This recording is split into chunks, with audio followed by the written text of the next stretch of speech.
오랜만에 긴 휴가를 맞이해 일본으로 여행을 떠난 철수. 관광명소 여기저기를 즐기며 즐거운 여행을 마친 철수는 늦은 밤이 돼서야 미리 예약해둔 숙소에 도착할 수 있었는데요. 이번 여행의 숙소는 조금 특별한 곳이었는데 이왕이면 일본의 감성을 제대로 느껴보고 싶다는 생각에 일본 가정집을 빌리는 에어비앤비 중에서도 얼마 전까지 진짜 현지인이 살았던 집을 찾아 빌렸던 것. 분명 특별한 경험이었지만 철수는 그때까지만 해도 알지 못했답니다. 이 선택이 특별함을 넘어 특수한 경험을 하게 만들어 주리라고 말이죠. 여행의 피곤함에 금세 골아떨어졌지만 한밤중 화장실에 가기 위해 잠에서 깬 철수. 졸린 눈을 비비며 어두운 거실을 지나치는 그 순간 갑자기 정체불명의 작은 소리가 들려왔는데요. 천천히 소리를 추적한 철수는 이내 깜짝 놀랄 수밖에 없었는데 현관문의 불투명 유리 너머로 웬 사람의 형상이 보였기 때문.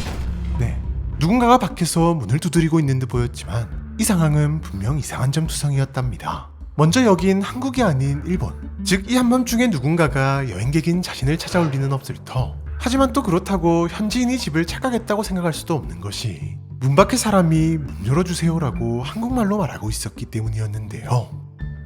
한국에서부터 따라온 스토커부터 한국인인 척하는 범죄자 등등 별의별 생각이 다 들었던 철수였지만 그나마 목소리가 아주 낮고 작은 남성의 목소리였다는 점, 어딘가 모르게 차분하게 느껴졌다는 점 등등 숙소를 착각한 또 다른 여행객일지도 모른다는 생각에 철수는 조심스레 누구냐고 물었지만 그는 계속 똑같은 말만 반복할 뿐이었고 그럴수록 철수는 더더욱 문을 열 수 없었답니다.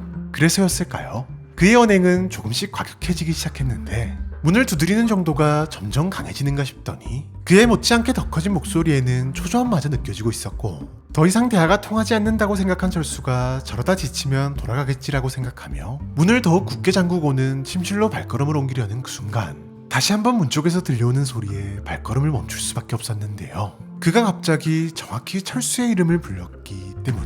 여행객인 자신의 이름을 안다는 건 명확히 자신이 여기 있다는 것을 알고 온 사람이라는 의미. 온몸에 소름이 돋았던 철수는 당장 그만하지 않으면 경찰에 신고하겠다고까지 말했지만 그는 계속해서 문을 두드리며 문을 열어달라고 재촉했고 당장이라도 경찰에 신고하고 싶었지만 언어가 통하지 않으니 불가능한 상황. 설상가상 문 밖의 남자는 철수에게 열어 라고 말하며 더 세게 문을 두드리기 시작했고 그의 커지고 급박해진 목소리만큼이나 철수의 두려움도 더욱 커져가고 있던 찰나 철수를 완전히 패닉에 빠지게 만든 휴대폰 알림 하나가 도착했으니 뜬금없이 메일이 도착했다는 알림의 여러 번 메일함에는 발신인을 알 수 없는 메일 하나가 와 있었고 그곳엔 열어 라는 두 글자만이 적혀 있었는데요.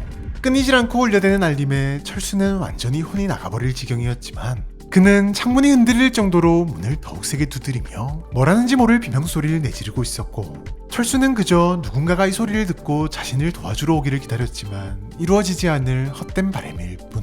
이제는 벽 전체가 심하게 흔들릴 정도로 녀석의 행패는 더욱 심해지고 있었고 중간중간 보이는 녀석의 하난 듯한 몸부림은 당장이라도 문을 부수고 들어올 것만 같았기에 철수는 무기가 될 만한 것을 손에 들고 만약의 사태를 대비할 수밖에 없었답니다.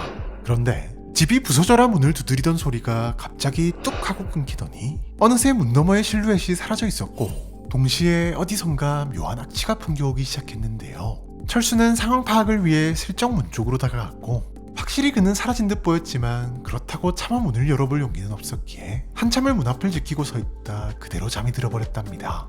잠시 후 아침 햇살에 잠이 깬 철수는 밝아진 밖을 보며 조심스레 현관문을 열었고 철수의 눈앞엔 두 눈을 의심할 수밖에 없는 그것이 있었는데요. 바로 사람의 똥이었답니다. 도무지 무슨 상황인지 알 수 없었던 철수는 아침 일찍부터 대사관을 통해 경찰에 신고했지만 경찰이 도착했을 때는 이미 똥은 온데간데 없이 사라진 후였고 CCTV에도 수상한 것이 아무것도 찍혀있지 않은 상황. 심지어 그날 밤 문을 두드리는 소리나 비명을 들었다는 사람조차 찾을 수 없었는데요. 결국 사건은 아무것도 밝혀지지 않은 채 마무리되는 듯 보였으나 철수가 억울한 마음에 인터넷에 남긴 글이 화제가 되면서 재단이 해당 사건에 대해 조사를 착수. 밤새 철수를 괴롭혔던 존재가 변직 개체인 것으로 확인되면서 즉시 SCP-157-JP로 지정되었으니 녀석은 일본 주택에서 주로 새벽 1시에서 3시 사이에 출몰하는 변직 개체로 철수에게 그랬듯이 약 45분 동안 단계적인 행동에 변화를 보이며 문을 열어달라고 요청하다 불현듯 악취만 남기고 사라지는 것이 특징인데, 어떤 방법으로도 외부에서는 관찰이 불가능한 데다 녀석의 행동으로 인한 소음도 오직 피해자만 인식할 수 있기 때문에 현재 제대로 된 격리는 물론 실체를 포착하는 것도 불가능한 상태인데요. 이렇다 보니 현재는 157을 다시 JP와 비슷한 행동을 하는 수상한 사람에 대한 정보를 뉴스와 SNS를 통해 퍼뜨리는 일명 비통한 방문자 프로젝트를 통해 피해자를 찾아낸 다음 즉시 요원들이 출동해 피해자의 기억을 지우는 격리 절차가 최선인 상황이라고 하네요.